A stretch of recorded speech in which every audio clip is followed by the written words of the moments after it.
এটা হচ্ছে voltage divider method. ঠিক আছে, আমার কথা কি বোঝা যাচ্ছে পেছনে? ভোল্টেজ ডিভাইডার কেন এটা?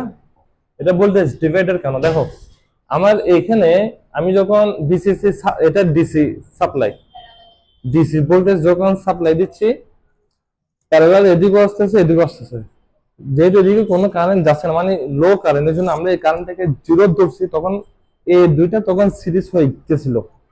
এখানে আর এখানে ভোল্টেজটা কি হচ্ছে, বাক হচ্ছে না? এই বাককৃত ভোল্টেজটা তখন এখানে আমার প্রয়োগ হচ্ছে না। এসি ভোল্টেজ প্রয়োগ করা ছাড়া ডিসি ভোল্টেজের যে কার্যক্রমটা, এখানে যে ভোল্টেজ ওইটার জন্য এদিকে কি আমরা একটা আউটপুট পাচ্ছিলাম না? এখানে যা ড্রপ হচ্ছে তার জন্য কি কিছু ভোল্টেজ আমরা, তো এখানে বাক হয়ে যে ভোল্টেজ আসতেছে ওই ভোল্টেজ আমরা আউটপুটে পাচ্ছি। তো ইনপুটে যে ভোল্টেজটা বাক হচ্ছে না এখানে, এই জন্য এই সার্কিটটার নাম হচ্ছে কি ভোল্টেজ ডিভাইডার সার্কিট।